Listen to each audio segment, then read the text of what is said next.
Good time zones, my Sakonauts. I'm Sako Tumi, also known as the Witch of Tylwyth Teg, and today we are reading through Chapter 2 of The House Witch by Aaron Murphy Hiscock.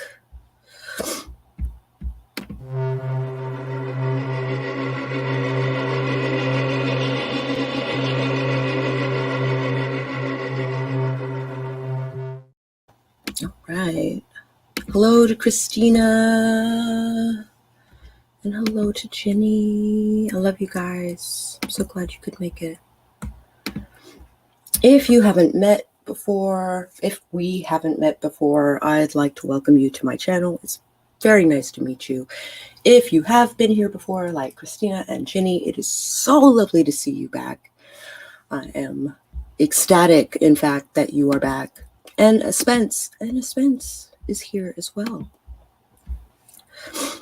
I'd like to start this morning with a grounding ritual to start your day.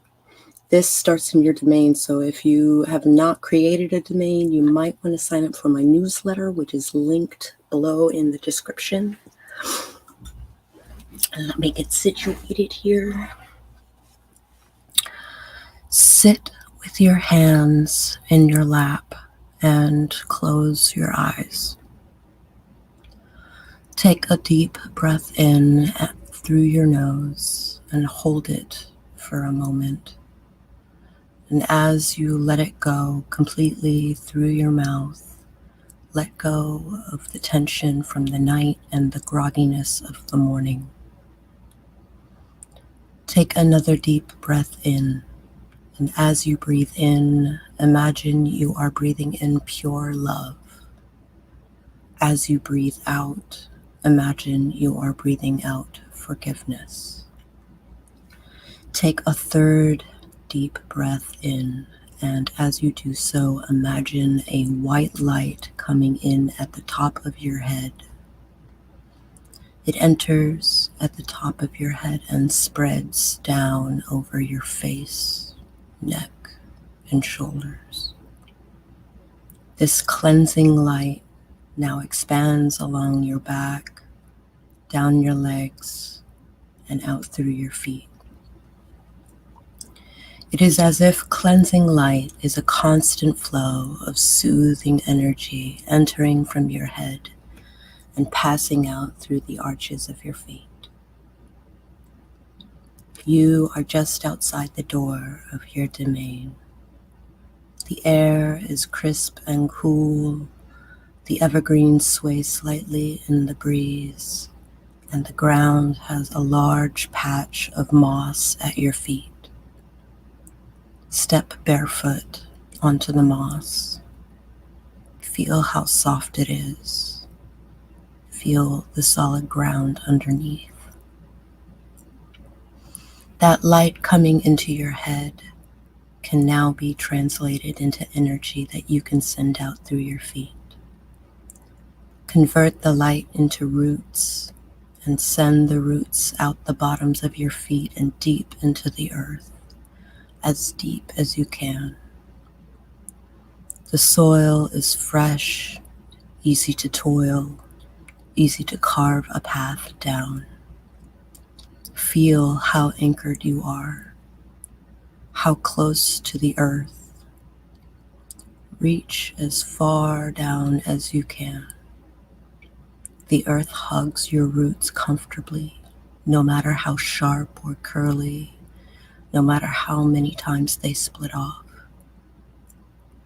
Slowly pull the roots back up the way they came.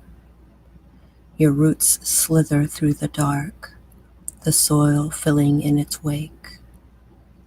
Pull the roots back into your feet, convert it back to the light, and let the light filter through you and out the top of your head.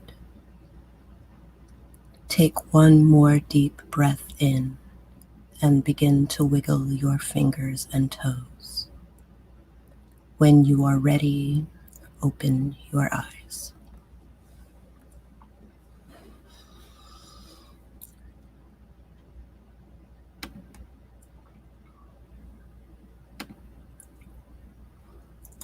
Welcome. If you are just joining us, we just did our morning grounding ritual. If you are interested in more meditations like this one, but maybe a little more exploratory, you might want to look at subscribing to my Patreon, where I will be releasing 2 a month to help you on your supernatural and spiritual journey. Until then, you can join me for coffee in the mornings right here on the U of Tubes. I would like to say hello to Katerina. I'd also like to add a little something.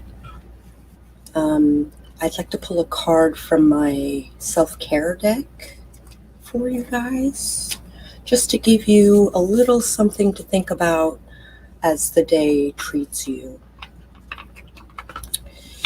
It is the 4 of Pentacles, reversed, no less.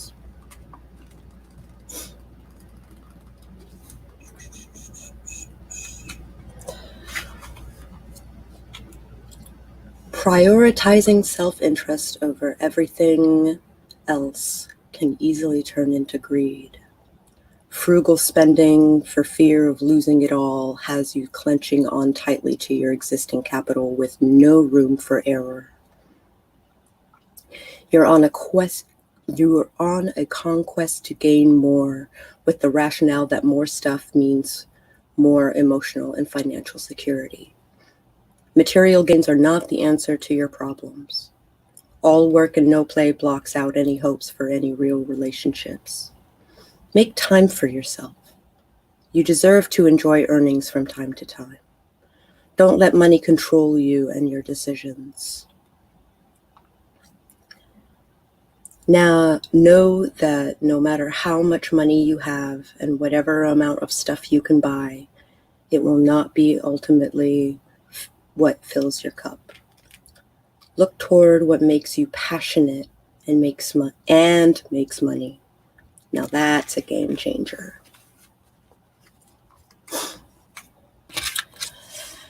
So that was our Mystic Mondays self-care card for the day.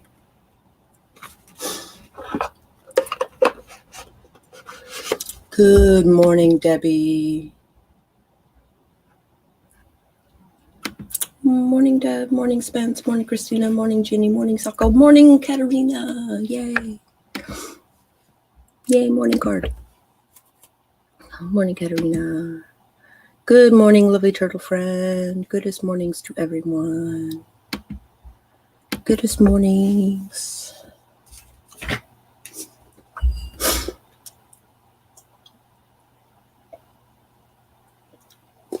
So who else is working on flash fiction and short stories for the various contests and audiobook things and whatnot that are coming up?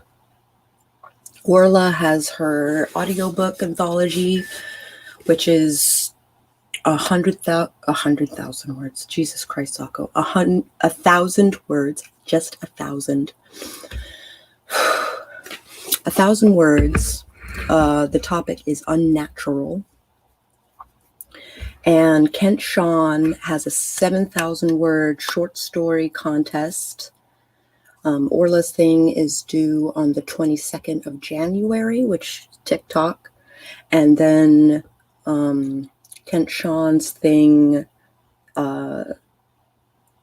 sums up its openings at April the 1st.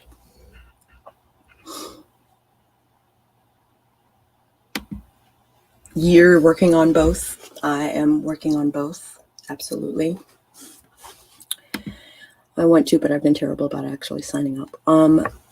The worst that can happen is that you can decide that you're too busy, and you can get a hold of Orla and she can take you off the list. So if nothing else, just sign up.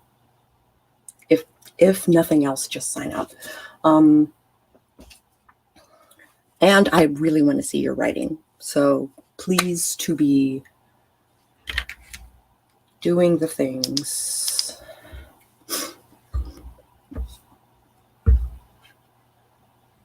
I did notice that DR Ranger is not doing the joint thing with Kent Sean this year. I haven't seen DR Ranger in a hot minute.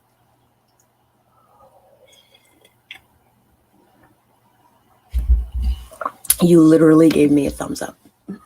Okay, good. Also, so I wanted to give you guys a choice. After this House Witch book, I have 2 books.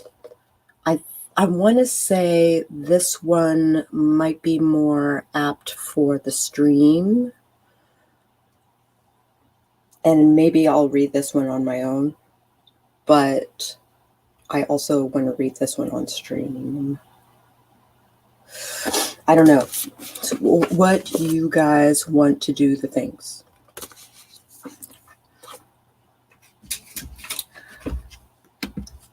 I understand entirely.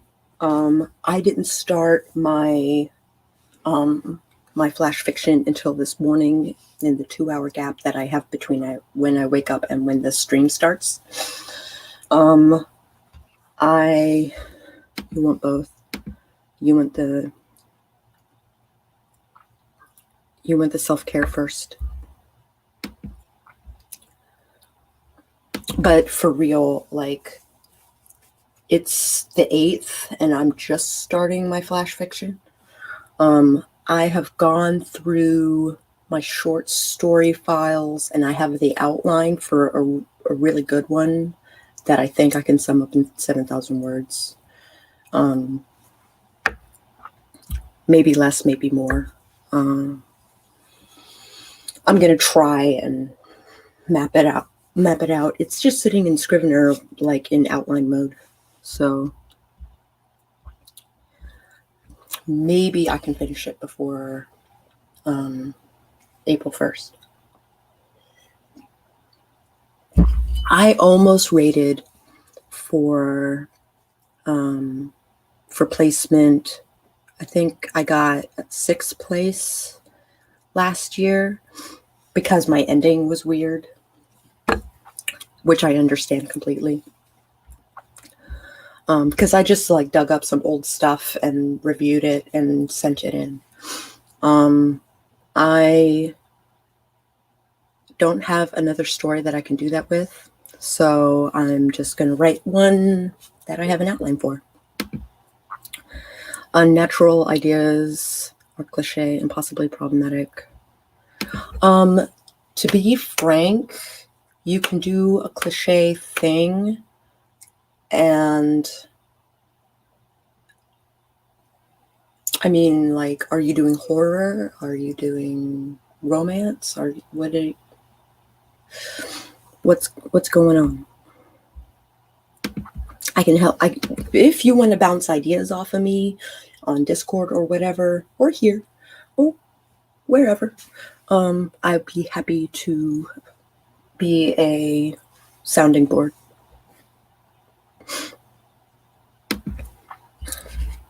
And you're a 90s kid?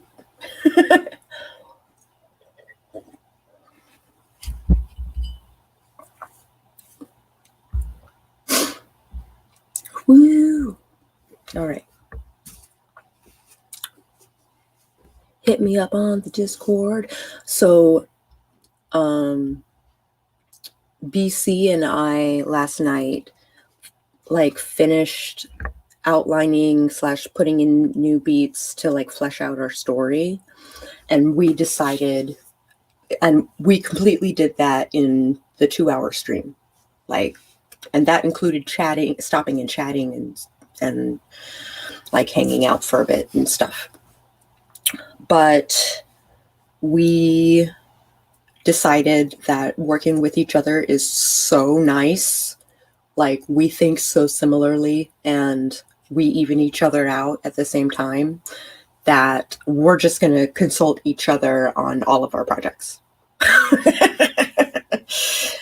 So I have a book that I hit a snag on that I kind of want to run by her, and maybe she can help me flesh out that scene.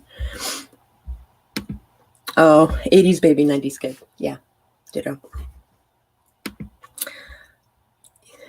Yeah, exactly. And she and I think very similarly, except I'm more towards the horror and she's more towards the mystery, which is great. Super great. So I get to write a horror scene and like just to open the book, which is going to be awesome. So we can set the precedent of the horror tone of the book. I hope. Okay, so I'm supposed to be reading a book. That's a thing.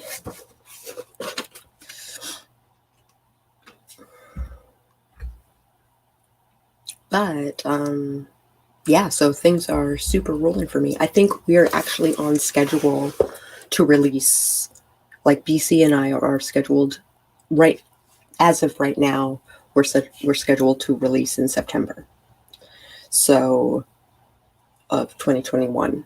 So that will be it, completely contingent on how many months / weeks, whatever, it takes our editor / well, maybe plural editors. There's a chance that might happen. And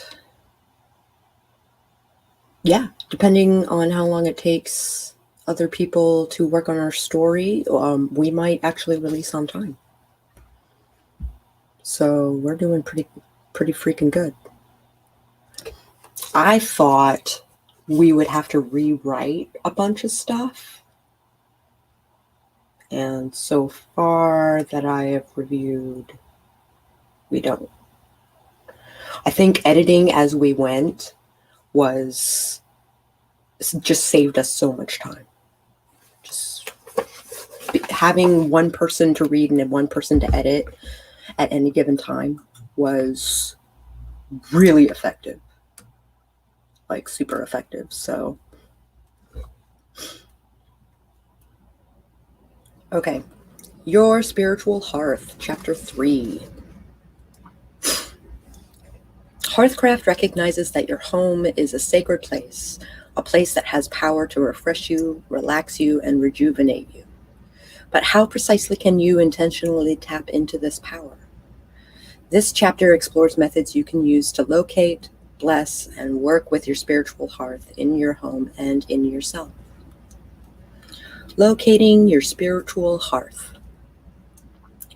The spiritual hearth represents a refuge from the outside world, as well as a sacred place designed to maximize spiritual benefit. Deliberately designing a place of beauty, a place of serenity and calm, can be a challenge. First of all, you'll have to deal with the physical limitations or drawbacks of the building in which you are living. You'll also have to deal with the needs and preferences of the other people who live in your house and your budget. Making the most of what you have is part of the practical aspect of Hearthcraft. This is one of the main reasons the spiritual hearth revolves around the energy and atmosphere of the home, both of which can be cultivated by behavior, attitude, and positive outlook rather than by physical arranging or redecorating. I actually believe in I'm gonna have to like turn my shit around here pretty soon because the sun is coming out. I believe in Feng Shui, so I believe in the chi in a room. I think right now the chi in the kitchen is best because I keep dried herbs and chimes in the kitchen. So whenever the chi gets like stagnant, I just knock the bells and cleans the chi out. It is also the best lit room in the house. So sunlight also kind of like, helps with the chi flow. I'm also very cognizant of not reflecting chi, like good chi, back out. So like mirrors and whatnot should not face the window.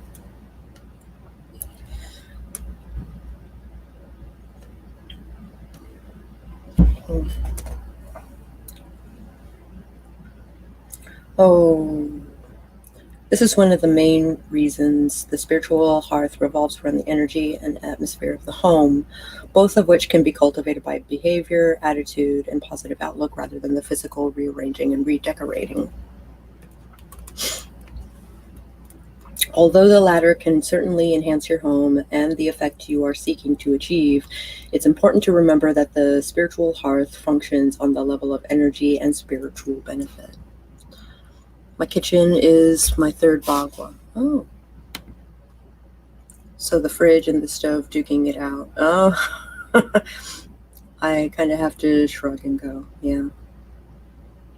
That's really funny. Also, hi, Nicole. The spiritual hearth is the symbolic heart of your home. Although the kitchen seems to be the logical modern parallel of the physical hearth, it doesn't necessarily have to be with the spiritual hearth of the home. Many people have to live with kitchens that are poorly laid out, seemingly afterthoughts of the architect. A kitchen that is cramped or unwelcoming is very definitely not the symbolic heart of the home. If this is the case with you, think about how the areas of your home are used and where people seem to gravitate to help you determine where the symbolic heart of your home is. Perhaps everyone brings their various activities into the living room or the dining room or the family room. Perhaps the curve of the staircase where there is a window overlooking the garden is where people pause. Or perhaps the spiritual center of your home is where you can feel the rest of it around you, even if the physical center is in a hallway or an odd spot. My fireplace is like the separator between the living room and the dining room, which is where my people congregate, when it's not a pandemic.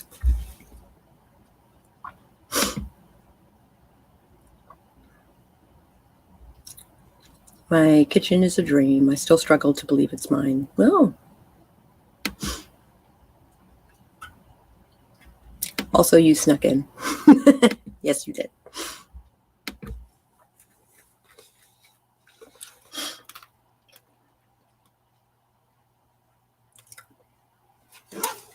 If you can't put your finger on the heart of your home and you do not wish to designate your kitchen as a symbolic hearth, then consciously choose another area. If you have a fireplace, this makes an excellent physical representation of a spiritual hearth, provided it is in a room that sees frequent use. There is no point to establishing a symbolic hearth in an unused fireplace located in a room that people avoid. Mine is like right smack dab in the middle of all the people. So it makes sense that this is my spiritual hearth. Blessing the hearth. Once you have determined or chosen the heart of your home and designated it as the physical location to represent the spiritual hearth, you can perform a purification and blessing, see Chapter 7, or the ritual to recognize the sanctity of the hearth that is found later in this chapter. This physical representation of the spiritual hearth can be used as a location to focus your spiritual activity. You may wish to create an altar or a shrine there, or use it as a place to meditate or pray. You may want to stand there when you wish to draw strength or energy from the spiritual hearth. You may choose to designate it in a different way, such as hanging a particular piece of artwork there, or positioning a small wall shelf with an oil lamp on it, or any other method you feel appropriate to you in your home. You may simply use it as the place where you begin your cleaning or tidying activities. Truth. For more information on altars and shrines, see Chapter 6. Okay. Ritual for recognizing the sanctity of the hearth. As previously mentioned, there is no need to consecrate the hearth because it is innately sacred. However, many people like to perform some kind of ritual formally recognizing an existing sanctity, so this ritual has been included. It can be used on a regular basis as you wish, or performed when you feel your focal hearth area has become cluttered with other energies that may not be negative, but may occlude your personal connection to the hearth. As the hearth is your source of power and energy, keep the connection to it clear. Keeping the connection to it clear also means that the energy flowing from it moves more freely. My feelings of disdain for my apartment are very validated. The gathering spot is freaking outside. That's really funny. It's snowing in the UK. I would think that the snow would slow the zombies down, my friend.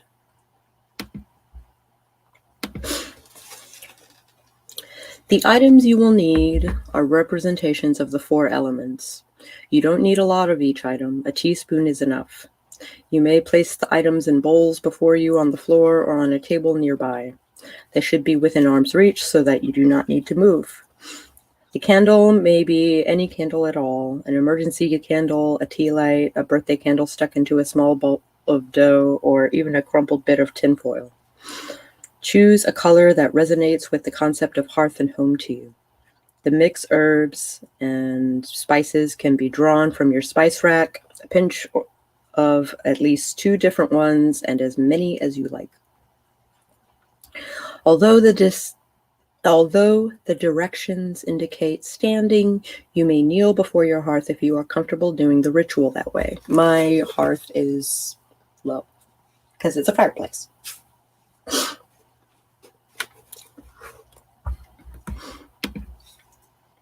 I can see that. In the warm months, we have 2 designated fire areas outside where everyone congregates. They go in the house to get food or beer, but everybody gathers around the fire. I'm so done with sharing a living space with my parents and in-laws. Yes. My mom, I wish she would stay in Florida, but she won't. She likes to come back for snow in March. They are lovely, but I want control of my home. We were given control when my dad moved to Florida because he knew my mom is like the queen of unfinished projects. So my husband is like a neat freak and a go-getter. So yes, kitty cleaning her pits.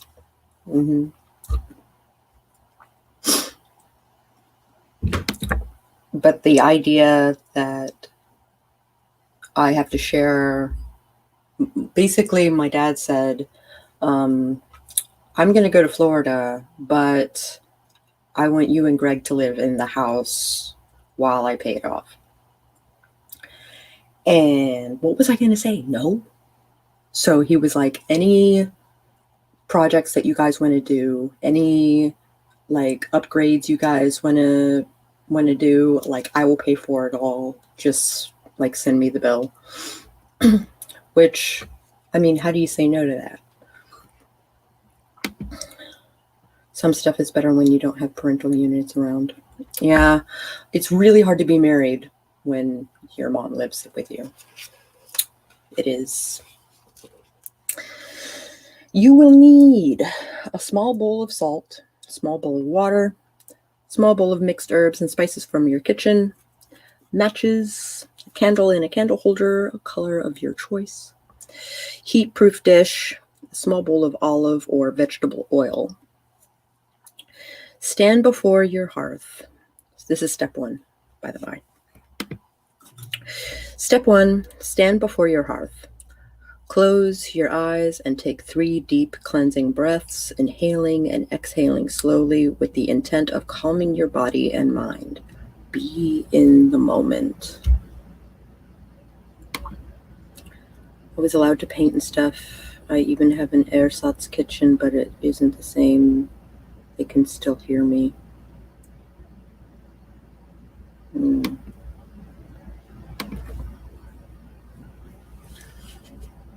Yeah, that's tough. But I'm assuming that, like, your in-laws actually do stuff in their part of the house, like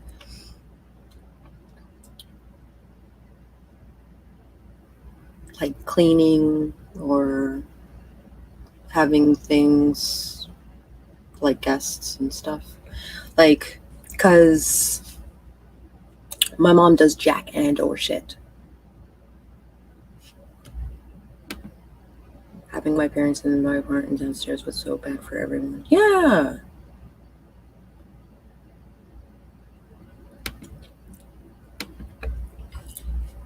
Yeah, it's the worst.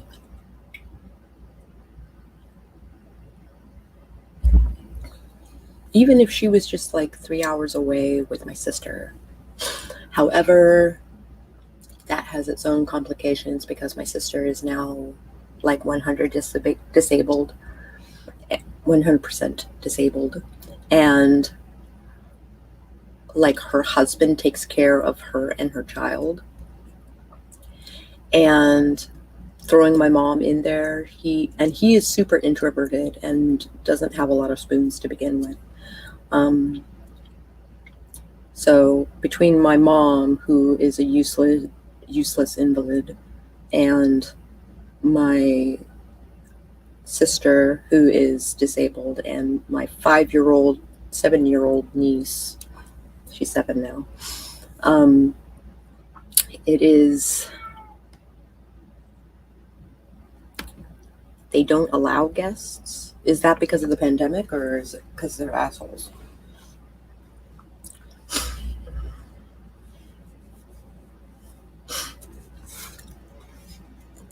Okay. Step 2, open your eyes and hold your hands out to the hearth. Say, "Heart of my home, I recognize you. My spirit feels your warmth. My soul feels your wisdom. Sacred hearth, I recognize you."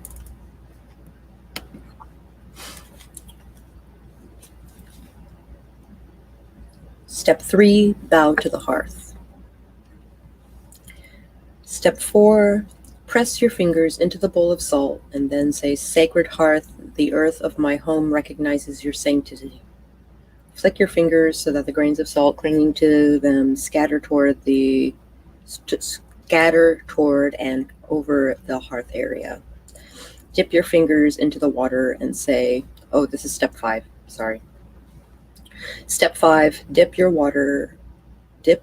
fingers into the water and then say, "Sacred hearth, the water of my home recognizes your sanctity." Flick your fingers so that the droplets of water on them scatter over the hearth area. Step 6, dip your fingers into the bowl of spices and stir them so that the scent is released. Then say, "Sacred hearth, the air of my home recognizes your sanctity." Waft your hand over the bowl, moving the scented air towards the hearth. Step 7, strike a match and light the candle. Extinguish the match, laying it in a heat-proof dish. Pick up the candle and hold it toward the hearth, saying, "Sacred hearth, the fire of my home recognizes your sanctity." Step 8, place the candle on the hearth itself, saying, "Sacred hearth, I honor the sacred fire that burns within you. I thank you for your wisdom, knowledge, and power that you bring to this home.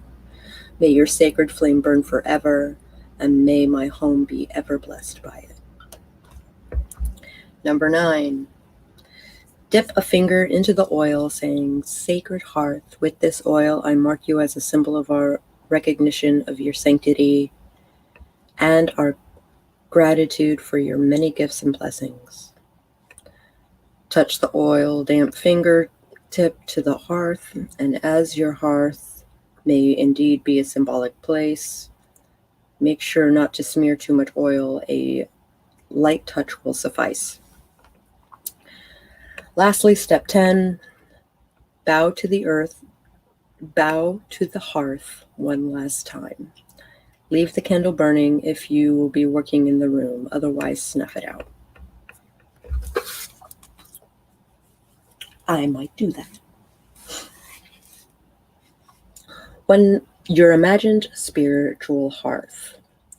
One of the things you can do to further develop your perception of your spiritual hearth is to create one in your imagination. This imagined version is in no way replaces or supersedes the location of your spiritual hearth in your home.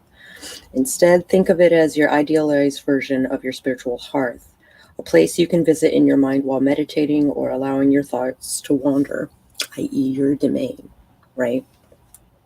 It's good to have a hearth in your domain. An imagined landscape such as this offers you unlimited access to another representation of your spiritual hearth, one that you can carry with you wherever you go. It's also a place where you can carry out activities in which you can't necessarily engage in the everyday world for whatever reason. Lack of space, lack of privacy, limited physical capability, and so forth.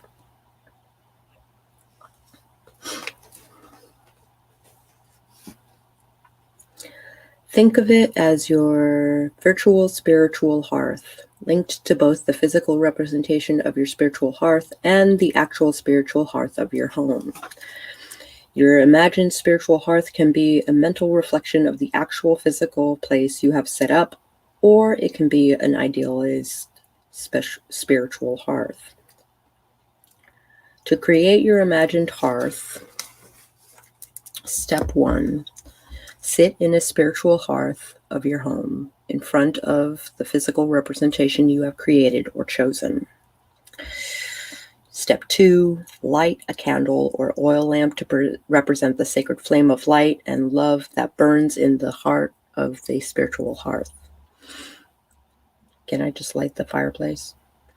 Relax your body and close your eyes, breathing deeply and slowly. Visualize a flame such as the one you have lit.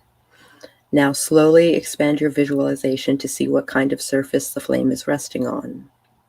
What is the light like? What is the room or area around the flame like? Look at the walls, if there are any, the ground, the ceiling, or the sky. These things tend to appear in this way for a reason, usually created by your subconscious mind.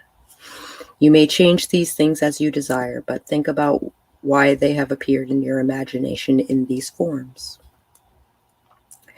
You are free to design your virtual spiritual hearth as you wish, but keep it simple. Remember that you are creating a space in which you want to feel safe, relaxed, serene, and still connected to your home. The space you visualize may not be very different from the physical representation you have created for your spiritual hearth, and that is absolutely fine. When you are finished, take some time to write down or draw what your imagined spiritual hearth looks like. Include these notes and sketches in your kitchen journal, see Chapter 8. If you like, you can perform a version of your previous ritual to recognize the sanctity of the hearth in your imagination as well. Simply visualize performing the ritual in your virtual spiritual hearth.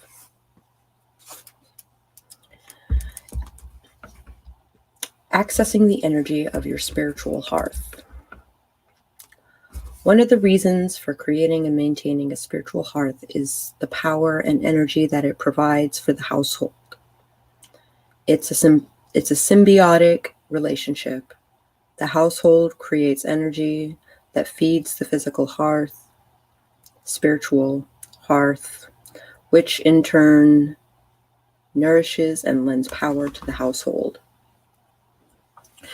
Theoretically, you are always connected to your spiritual hearth, but at times it can be hard to sense the connection, especially when you're tired or stressed. When you are in need of energy to replenish your own or to shore you up, you have two options. You can draw on your spiritual hearth, or you can draw on the energy of the earth. The latter is a technique called grounding, which we did this morning, right?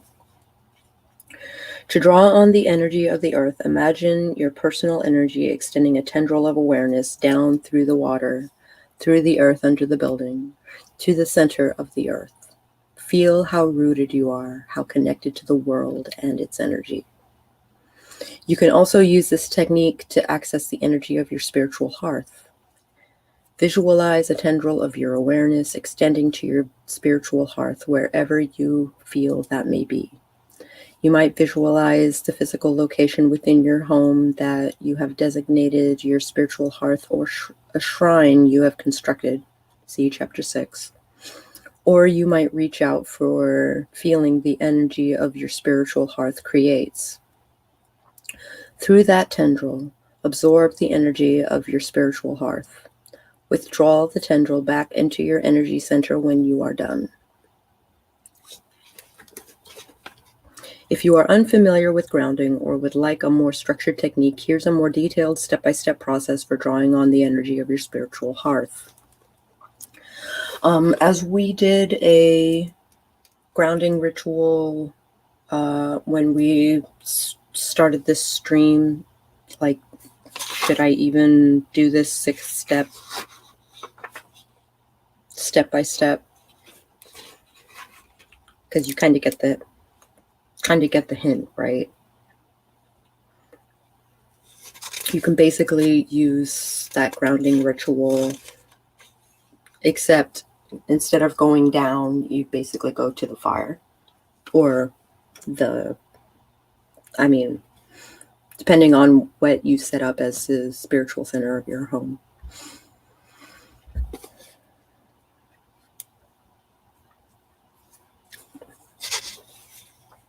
I'm gonna skip this thing.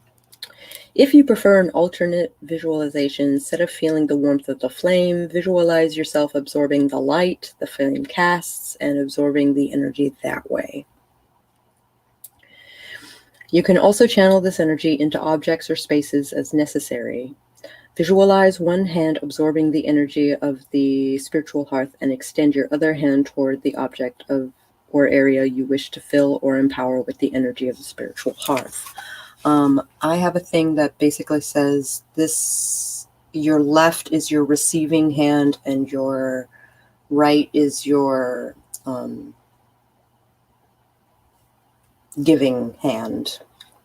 You know, things that you expel come from your other hand. But that might be, I suspect it would be your dominant hand versus your non-dominant hand.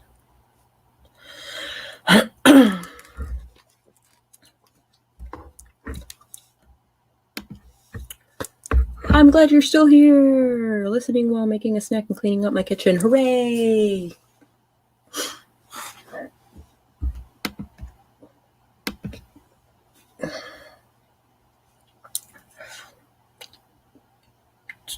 This goal or target may be physically located in the real world with you or elsewhere, or it may be something intangible, such as a situation. With this method, you are acting as a conduit. The hearth's energy passes through you and into the target. I gotta go away, okay, for a second. I will be right back. Oh my gosh.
Okay.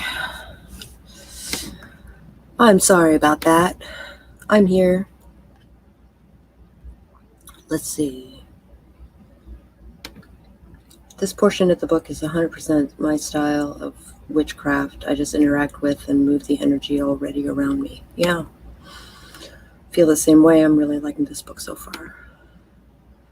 I've never been one for fancy spells or magical ingredients.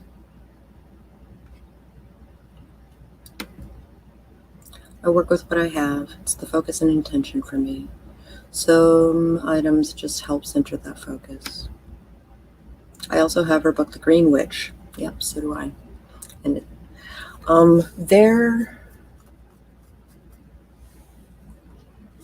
don't know. There's some stuff that in The Green Witch that isn't really my paradigm, but so far I can subscribe to her. I mean, I can subscribe to this. So much magic is incidental in my experience. It's the honing it that's the cool part. Yeah. Which is why I try and make the whole space just like full of positive energy. That way, and that's less of what I do to, how do I put this? I just manipulate the energy that's already there to try and be more positive and less toxic. Crochet is also magic. Yes. Especially if you make a whole blanket, like the Pennsylvania Dutch black and color, like granny square sort of situation. It's super, super powerful.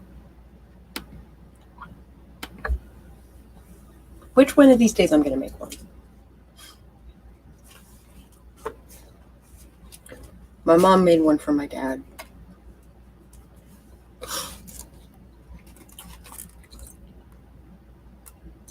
Okay, cauldron and water energy at the spiritual hearth.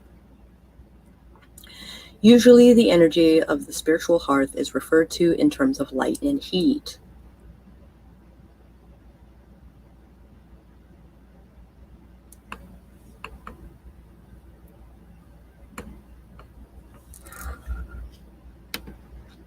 Knitting too, the repetition and the actual creation of the object that didn't exist. You can't not have magic in that. Through repetition, you turn a one-dimensional object into something tangible and usable. It is magic. However, if working with fire energy is uncomfortable for you, simply replace the visualization of a flame with a cauldron of cool water, imbued with healing, comfort, and serenity. For example, in the previous visualization, you can imagine placing your hands in the cauldron of water to draw the coolness of the energy up, or simply cup your hands around the cool cauldron and absorb the energy that way. The cauldron as a symbol is explored in Chapter 4. Experiment with both fire and cauldron visualizations. Get to know how your personal energy reacts with each symbol and kind of energy, and use them in different situations. Incorporating your ancestors would be our next thing. However, we are 10 minutes out, and this is kind of long. So, incorporating your ancestors for tomorrow. How do you recognize the sanctity of your hearth, of your spiritual hearth? I know a bunch of witches that put their spiritual hearth in their kitchen. One dear friend made their whole kitchen a temple. Like, they have guardians at each of the directions and blessings at each of the directions, and like the whole shebang. So, and it is a place where people gather. It is a rather large kitchen.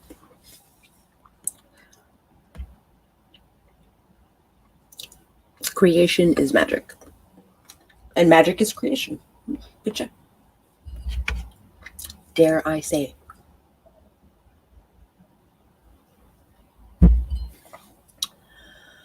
So the idea of creation within the spiritual hearth of your house, like, is that what helps you feel connected to your house? Connected to your spiritual hearth?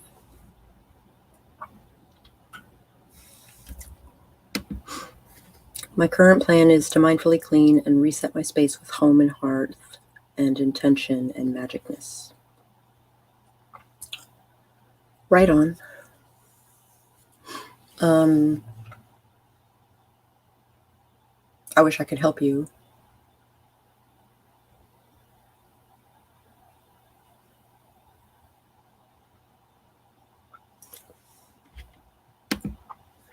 I explored the house to find the hearth center, and it was already in my kitchen. It is built to welcome people, and that's where all people seem to congregate. So, do you have like a shrine in your kitchen? Like a little... I have a friend who basically I'm actually shooting with them today.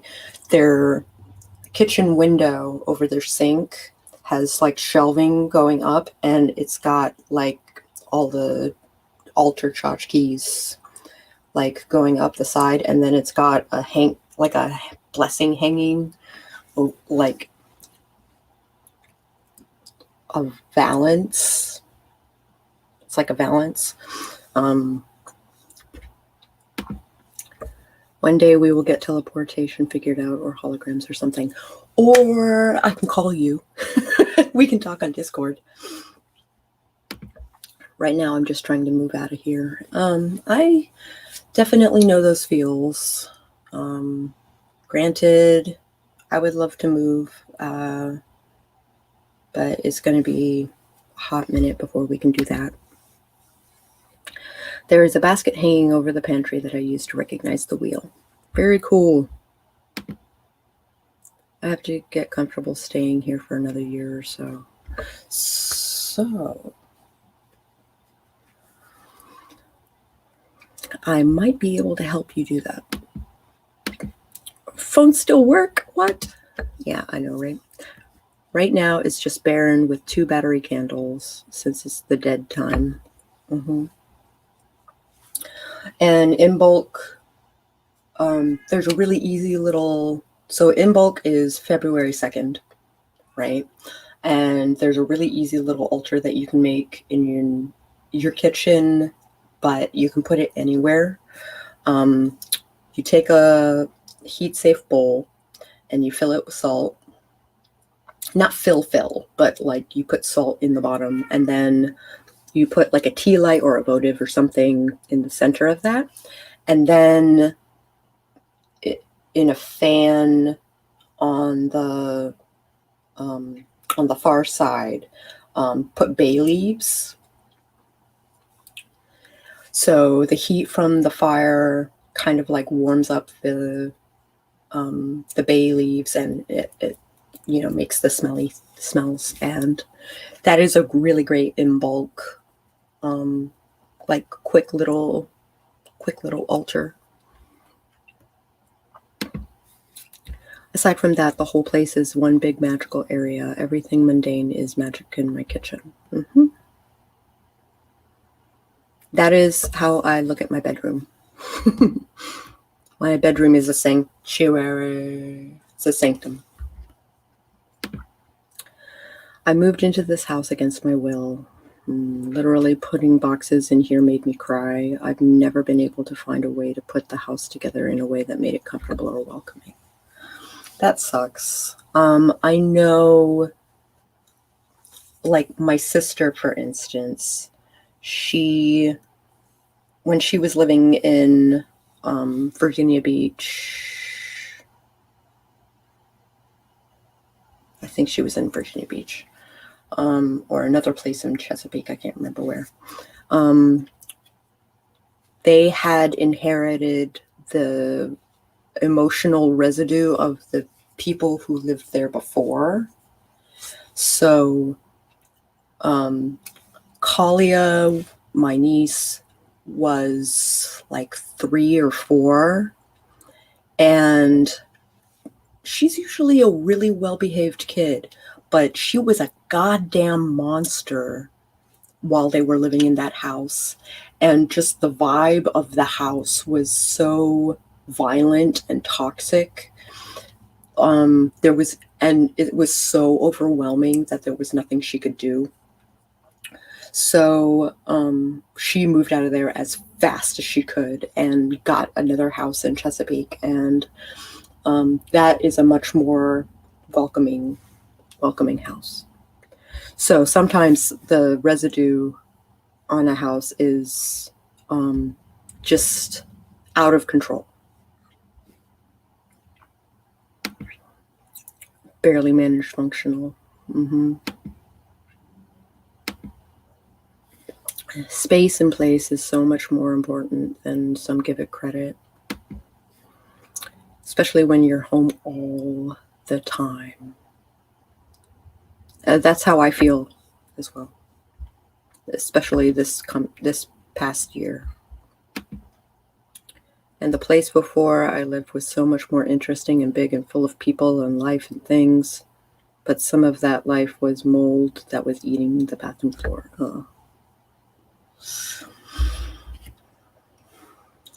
I know those feels. There was mold growing in my AC unit. So we replaced the AC unit and we cleaned out the vents. So now my vents are super loud because you can actually hear air coming through them now. And when I was a kid, even my bedroom wasn't safe. That is common when you're a kid. I'm here. It is my life, and my space not being my own makes me feel powerless. I feel you.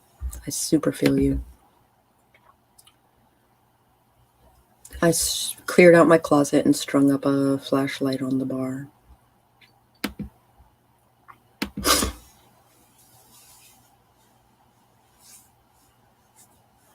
I definitely put pillows on the floor and sat in there and read with the door shut by flashlight. So you made it a sacred place rather than a place of terror. It's the only place I ever felt safe. So you were another kid who felt safe reading in the closet. That seems to be really common, especially among introverts.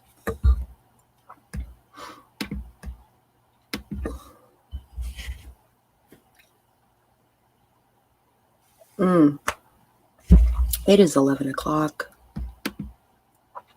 The last house was previously owned by a very disabled and toxic man and his wife, who were both hoarders and bad dog parents. When we moved in, the first thing was a massive cleanse of it. I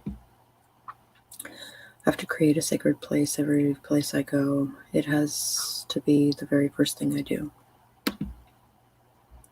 The wife moved away when the husband died and left the house to her son, which was our friend, and so we helped him clean it up and out. Oh. I would have big cries in my closet as a kid. I'm sorry, baby.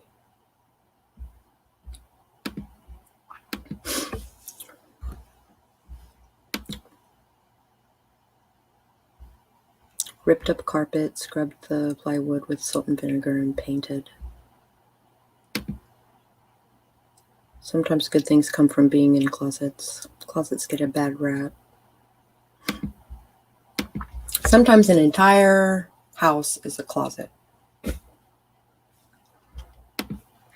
was a safe place. I was relating. I read in beanbag chairs. I should wrap up. Just to give you guys a heads up, that's today at noon, tomorrow, and on Sunday. I'll be hosting some free witchy training on how to work with spirits. It's only going to be available for those 3 days. That's today, tomorrow, and the day after. So subscribe to my channel now.